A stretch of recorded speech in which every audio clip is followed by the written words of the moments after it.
उसके बारे में यहाँ पे चर्चा हुई है। तो हम आज की रिकॉर्डिंग में, आज के इस वीडियो लेक्चर में यही सीखने वाले हैं कि निर्धनता को दूर करने के जो उपाय रहे हैं, इसे हम गरीबी उन्मूलन के लिए सुझाव के तौर पर भी डिस्कस कर सकते हैं।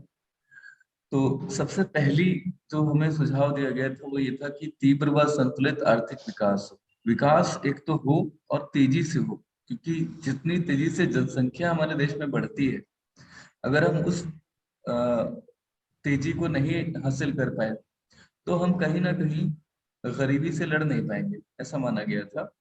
तो निर्धनता को दूर करने के जो उपाय थे उनमें सबसे पहला उपाय था तीव्र व संतुलित आर्थिक विकास लाना देश में। तीव्र माने तेजी से, और संतुलित का मतलब है कि देश का हर कोना एक जैसा विकसित हो। ऐसा ना हो जैसे कि आप उदाहरण के तौर पे उत्तर प्रदेश को ले। पश्चिमी उत्तर प्रदेश बहुत विकसित माना जाता है, काफी इन कंपैरिजन टू पूर्वी उत्तर प्रदेश, ये काफी विकसित माना जाता है। और पूरब के जो इलाके हैं वह उतने विकसित नहीं माने जाते, जैसे कि बलिया है या प्रतापगढ़ वगैरह है, ये उतने विकसित नहीं माने जाते। तो ये कहीं ना कहीं अगर आप तुलना करते हैं, जैसे ग्रेटर नोएडा में आप जाइए या पश्चिम उत्तर प्रदेश बरेली जाइए, मुरादाबाद जाइए, दिल्ली से सटे हुए जो इलाके हैं उनमें आप पाते हैं कि ज्यादा विकास हुआ, क्योंकि औद्योगिक विकास बहुत हुआ, तो माना जाता है रोजगार के साधन ज्यादा डेवलप हुए। और जब गरीबी के आंकड़े देखे जाते हैं तो पूर्वी उत्तर प्रदेश है या उत्तर प्रदेश के अलावा बिहार में आप चले जाइए, वहां आप पाते हैं गरीबी की बहुत बड़ी संख्या में लोग गरीब हैं, जनसंख्या का एक बड़ा हिस्सा। तो यानी कि अगर आप संतुलित विकास कर लेंगे तो ये गरीबी से लड़ा जा सकेगा। तो एक पहला सुझाव ये दिया गया था कि तेजी से विकास हो और देश के हर कोने में बराबर विकास हो सके। परिवार कल्याण कार्यक्रम, परिवार कल्याण कार्यक्रम से तात्पर्य परिवार नियोजन योजना जो चली थी, जिसका उद्देश्य यही था कि जनसंख्या जो बहुत तेजी से बढ़ रही है वह इतनी तेजी से ना बढ़ सके, तो लोगों में जागरूकता कार्यक्रम के अंतर्गत परिवार कल्याण कार्यक्रम चलाया गया। लोगों को बताया गया कि छोटे परिवार के महत्व क्या है। इस तरह के नारे आपने सुने होंगे कि क्या था, अ, मैं भूल रहा हूँ, बच्चे दो ही अच्छे करके स्लोगन था, कि मतलब दो माता पिता हैं तो अगर दो ही बच्चे होंगे दो माता पिता के, तो जनसंख्या जितनी है उतनी ही रहेगी, उससे ज्यादा नहीं होगी। लेकिन जब 5-7 बच्चे होते हैं, या जैसे कि बहुत पहले हुआ करता था 10-12 बच्चे हुआ करते थे परिवार में, तो वो कहीं ना कहीं उसके कारण थे अपने, उस समय इतनी ज्यादा सुरक्षा, स्वास्थ्य सुरक्षा सुविधाएं नहीं थी, ज्यादातर बच्चों की डेथ हो जाया करती थी, तो बचते दो एक तीन ही बच्चे थे। लेकिन इसीलिए उस समय ज्यादा बच्चे लोग जो है चाहते थे। लेकिन अब तो समय बदल चुका है, अब विभिन्न प्रकार की बीमारियों के लिए तमाम तरह के टीके हैं, बच्चे मृत्यु दर भी घटी है।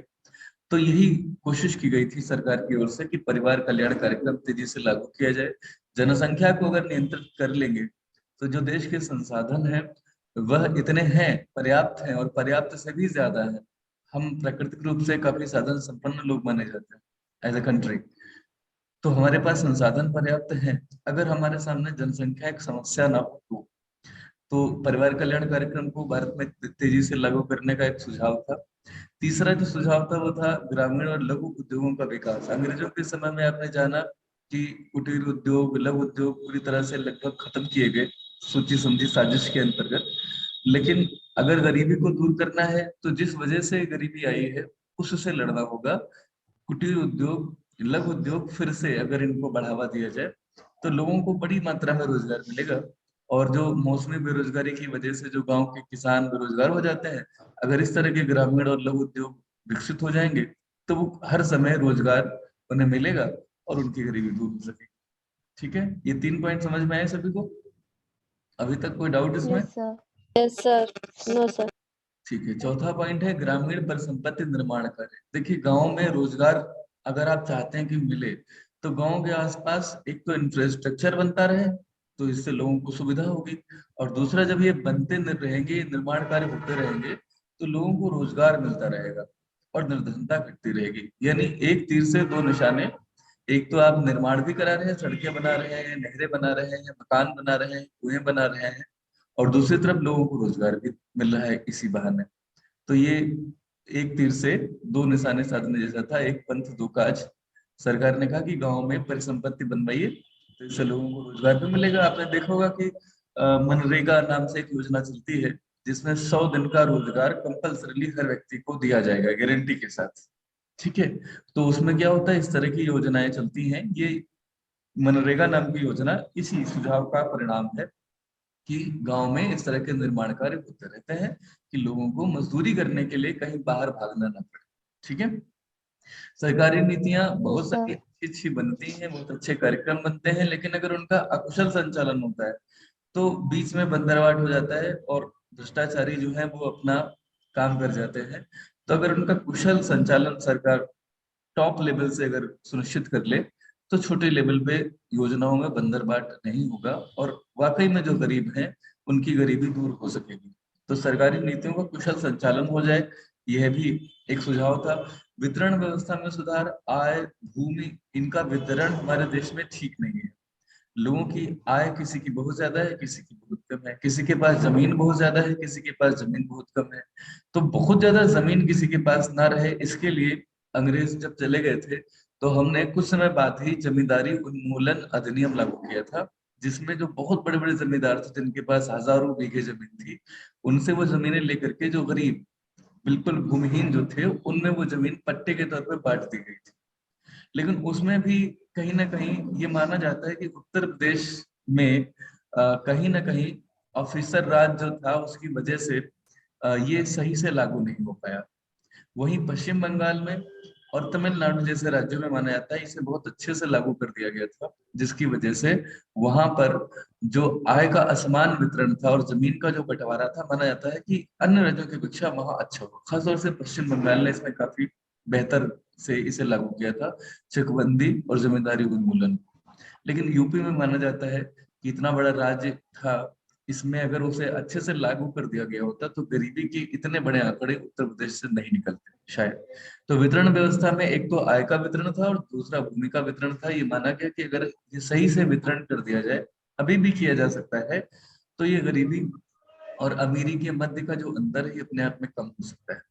औद्योगिक विकास आप अभी पढ़ ही रहे थे, ऊपर बात थी ग्रामीण और लघु उद्योगों की, अब ये बात है कि गांवों के आसपास बड़ी मात्रा में बड़े उद्योग भी लगे। जैसे कोई चीनी मिल आप देखिए, लखीमपुर में तो चीनी मिलें ही हैं उद्योग के तौर पे, और इन चीनी मिलों के आसपास आप पाते हैं कि काफी जो है विकास होने लगता है। धीरे धीरे जहाँ चीनी मिली बनती हैं, चीनी मिलें, वहां पर वो धीरे धीरे कस्बा के तौर पे डेवलप हो जाता है। आप गोला गोकरणनाथ सुनते हैं, अच्छा खासा सिटी जैसा हो चुका है, लेकिन पहले ये जंगल था, हम सभी जानते हैं।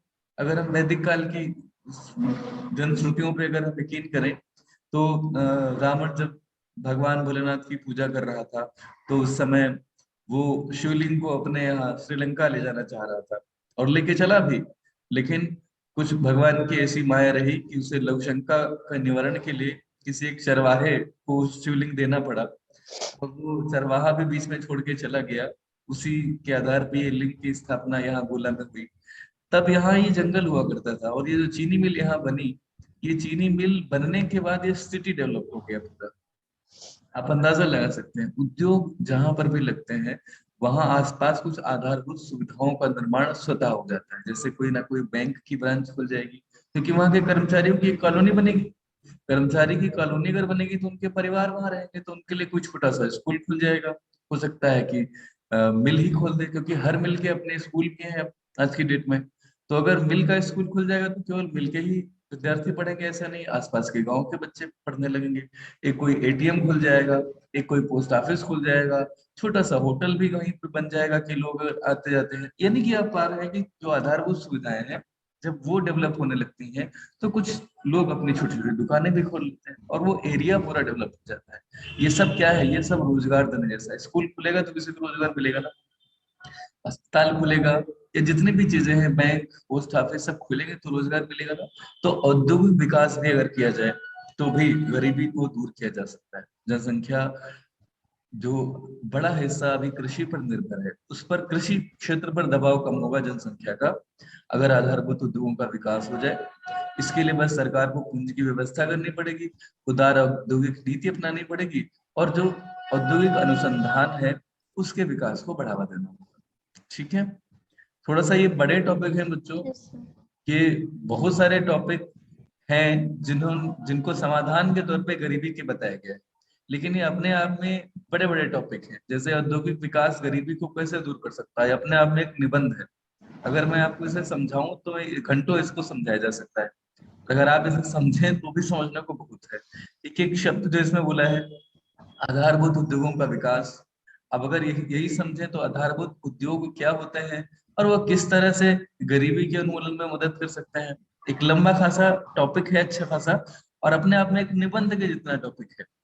पूंजी की व्यवस्था कैसे गरीबी को दूर कर सकती है। उद्योगों के लिए अगर सरकार केवल पूंजी की ही व्यवस्था कर दे तो भी गरीबी दूर हो जाएगी। अब आप कहेंगे कि ऐसे कैसे हो सकता है? ऐसे हर तरह से हो सकता है। उद्योग स्थापना करने में सबसे बड़ी समस्या काहे की आती है? पूंजी की। अगर कम ब्याज दरों पर किसी को पूंजी आसानी से मिल जाए तो वह जो फैक्ट्री चला रहा है उसको ऐसा तो नहीं कि फैक्ट्री चलाने की समझ नहीं है। उसी फैक्ट्री को वो डबल कर सकता है, उसकी प्रोडक्शन कैपेसिटी डबल कर देगा, तो दोनों वर्कर्स को काम मिल जाएगा कि नहीं मिल जाएगा, है ना?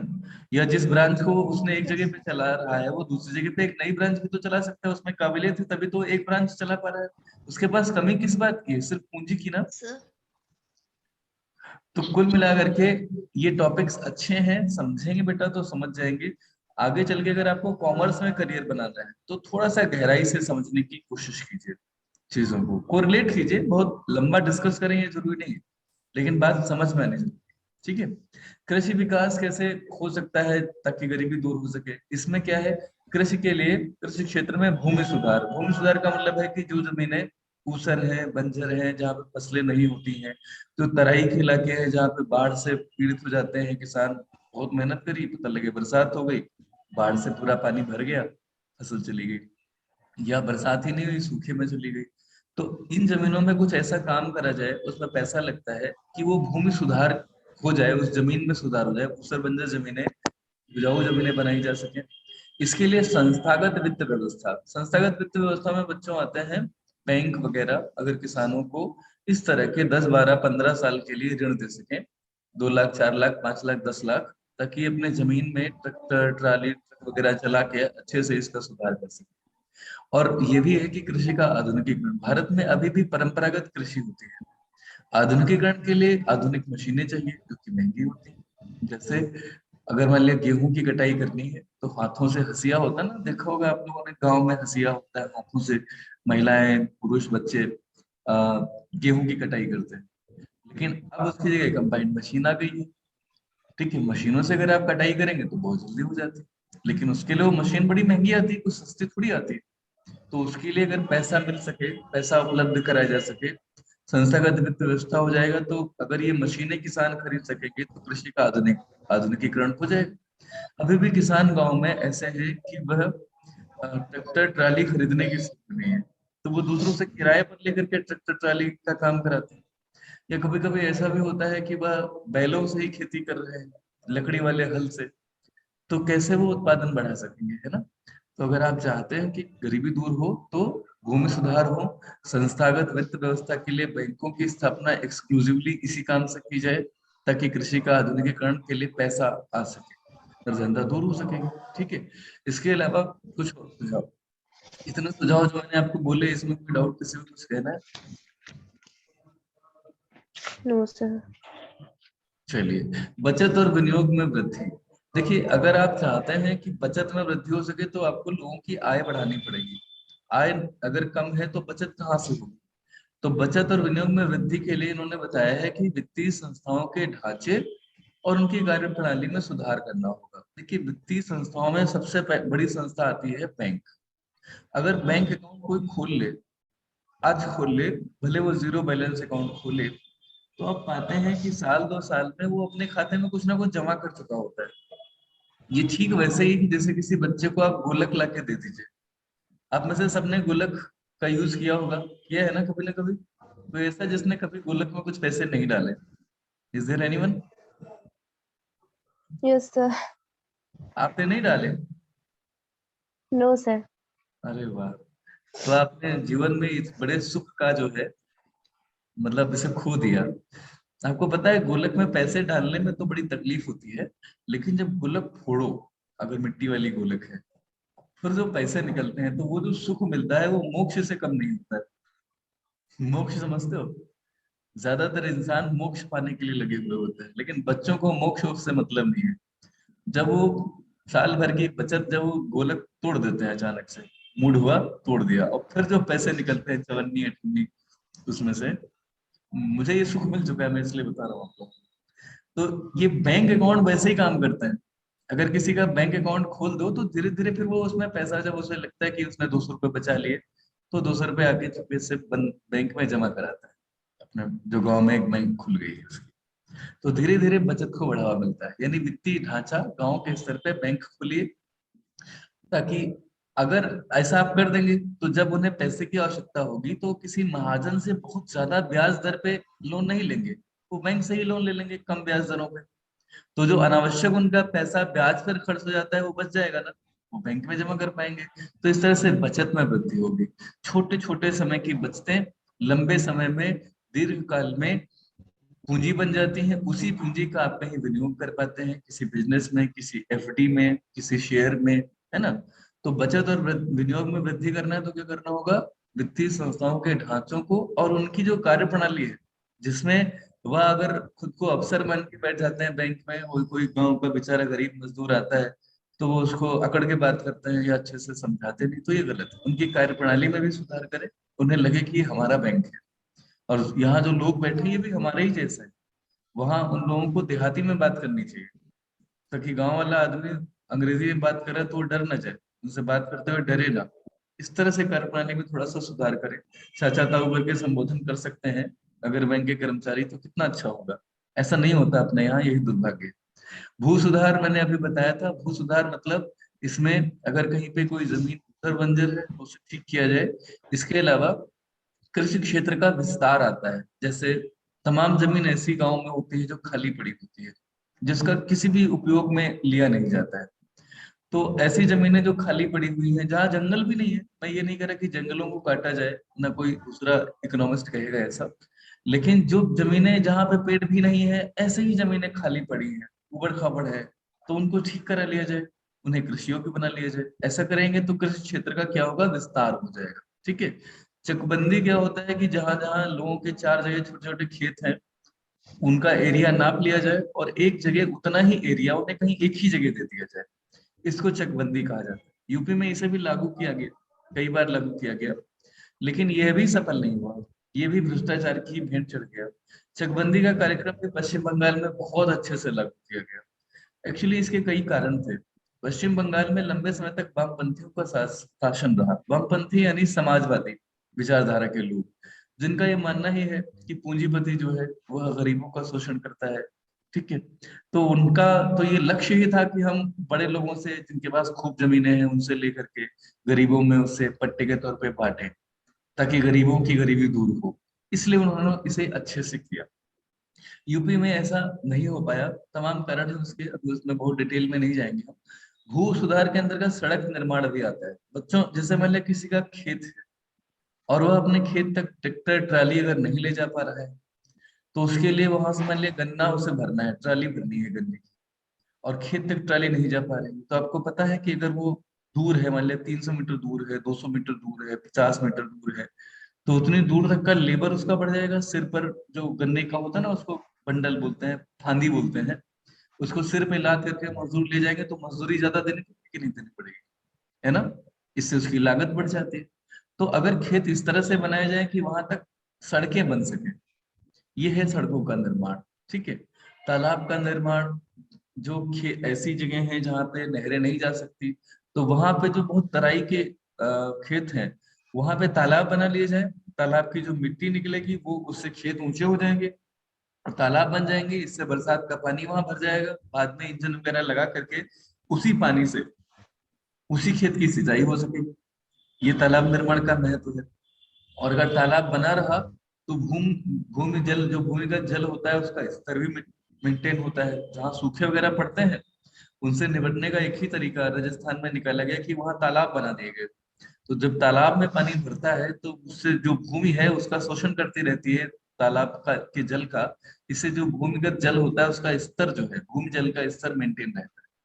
तो ये सब काम अगर कर पाएंगे तो इससे ये होगा कि गाँव में स्वतः, भाई मैंने भी बताया ना कि अगर सड़कें बनी है तो लंबे समय तक, लंबी दूरी तक उसे ले जाने के लिए माल जो है, जो कृषि के प्रोडक्ट है, उसे वाहनों में ले जाने के लिए बहुत ज्यादा मजदूरी का खर्चा नहीं करना पड़ेगा कम से कम।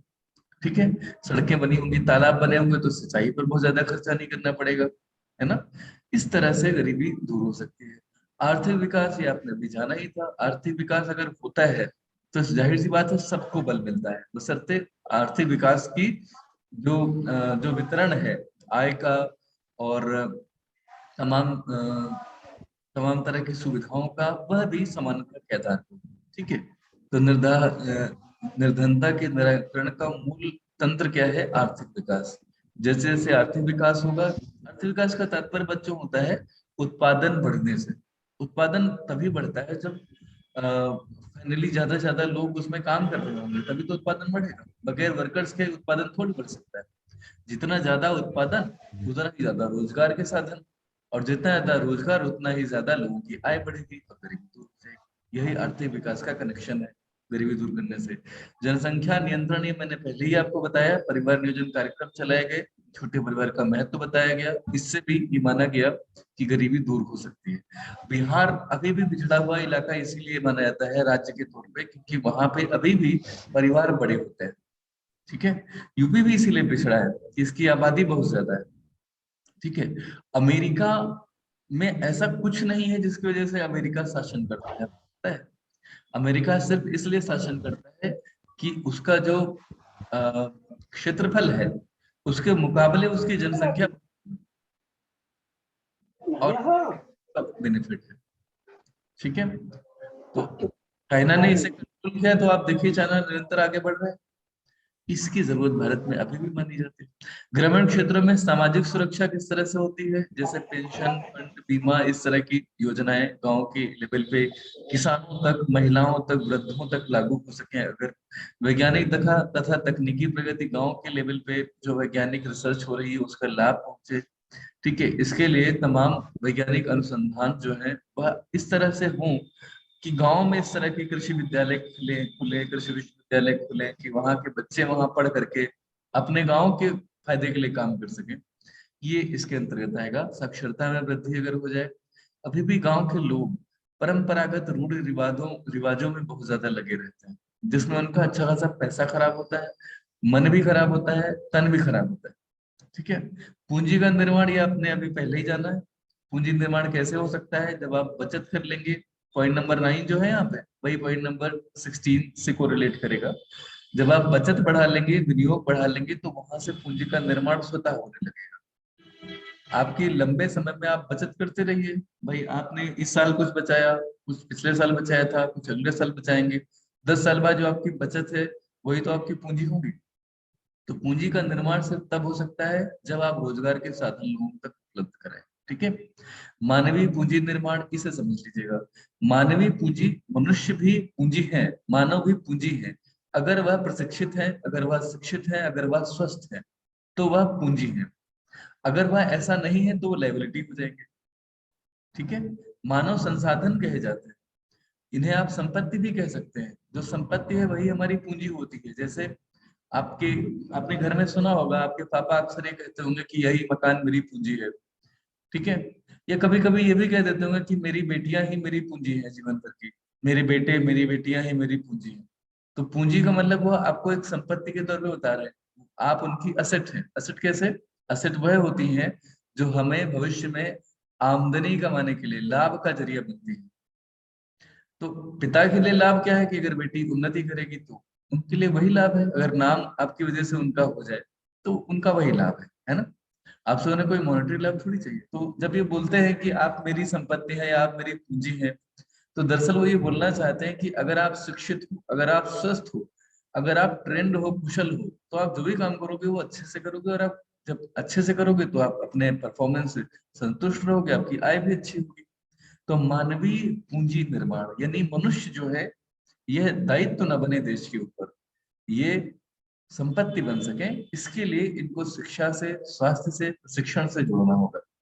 ठीक है। स्वास्थ्य में सुधार के लिए विभिन्न प्रकार की योजनाएं सरकार ने अभी शुरू कर दी हैं। जैसे गांव के स्तर पे पहले ऐसी कोई सुविधा नहीं थी, इसीलिए अधिकांश जन्म के समय बच्चे मर जाते थे, माताएं भी, उनकी भी मृत्यु हो जाया करती थी। लेकिन अब गांव के लेवल पे प्राथमिक स्वास्थ्य केंद्र खोल दिए गए हैं। उत्तर प्रदेश सरकार ने एक बहुत अच्छी पहल की है, जिसके अंतर्गत हर जिले में एक मेडिकल कॉलेज होगा। लखीमपुर में मेडिकल कॉलेज के निर्माण का कार्य शुरू हो चुका है, और ऐसे मेडिकल कॉलेजेस प्रदेश में हर जिले में खोले गए हैं, ये खोले जा रहे हैं। ये बड़ी बड़ी योजना है, बड़ा काम है। ठीक है। स्वास्थ्य में सुधार अगर हो जाए तो आपको पता है, गरीब अधिकांशतः इसलिए गरीब है क्योंकि वह अस्वस्थ है, वह बीमार रहता है। उनकी आय का एक अच्छा खासा हिस्सा इलाज पे खर्च होता है। तो स्वास्थ्य में अगर सुधार हो जाए तो गरीबी अपने आप दूर हो सकेगी, ऐसा माना जाता है। उचित मजदूरी दर, इसके लिए भी सरकार ने न्यूनतम मजदूरी एक्ट वगैरह पारित किए हैं, ताकि लोगों को न्यूनतम मजदूरी कम से कम मिल सके। ठीक है। मनरेगा ने इसमें बड़ा काम किया है। अब जब गांव में लोगों को सरकारी 100 दिन का जो रोजगार है, उसमें आई थिंक लगभग 200 रुपये मिलते हैं, 240 रुपये शायद, इतने मिलते हैं, या शायद 200 रुपये के आसपास है। एग्जैक्टली मैं अभी कुछ कंफ्यूज हूँ, लेकिन ऑन एन एवरेज 200 रुपये मिलते हैं। तो पहले जहाँ श्रमिकों को गांव में केवल 100 रुपए दिए जाते थे मजदूरी के, क्योंकि अब उन्हें मनरेगा में 200 रुपए समथिंग मिलने लगे।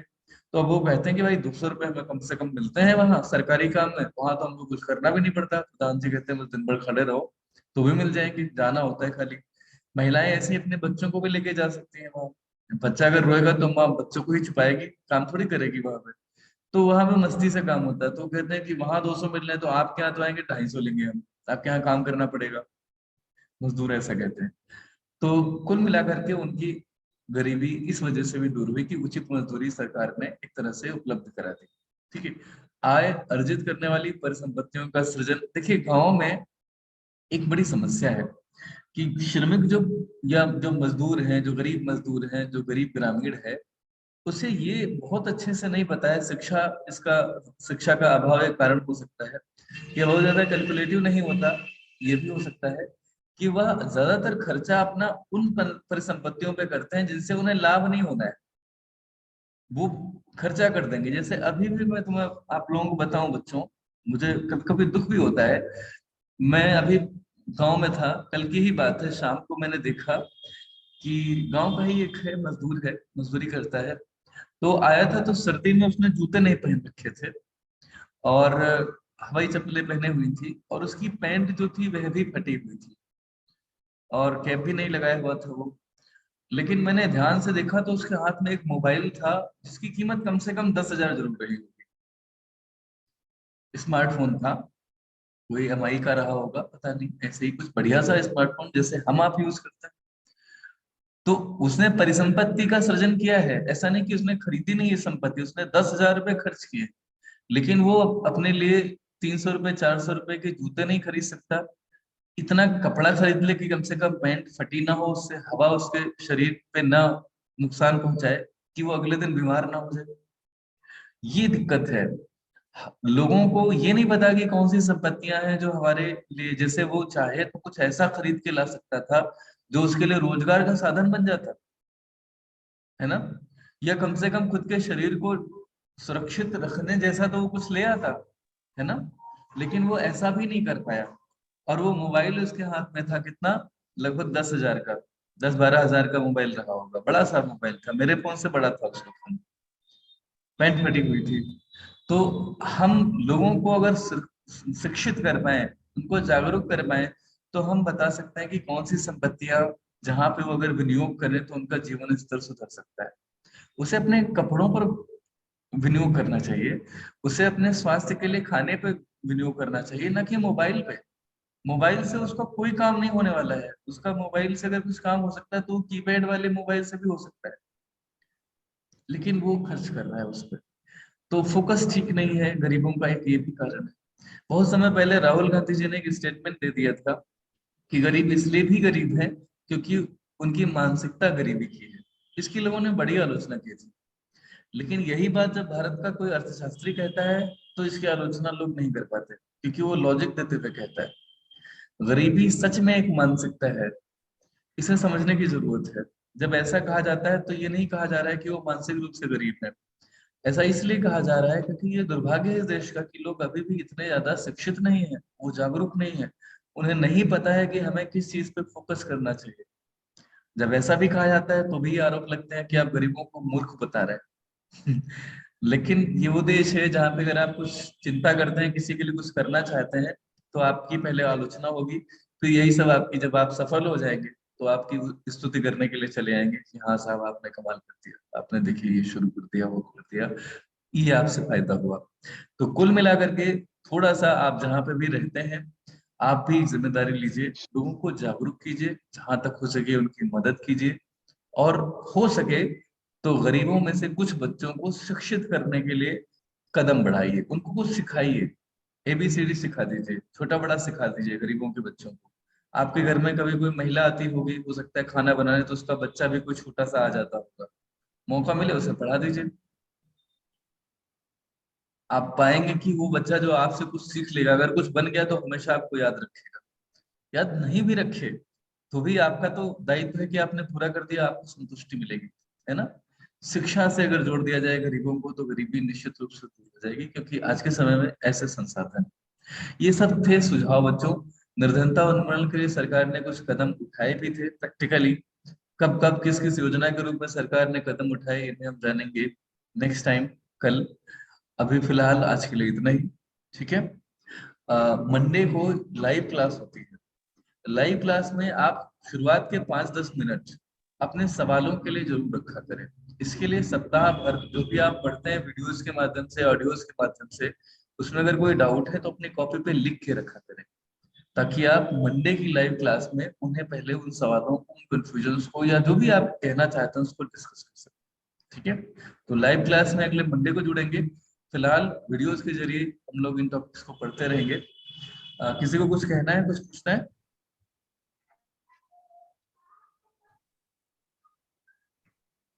बोलें।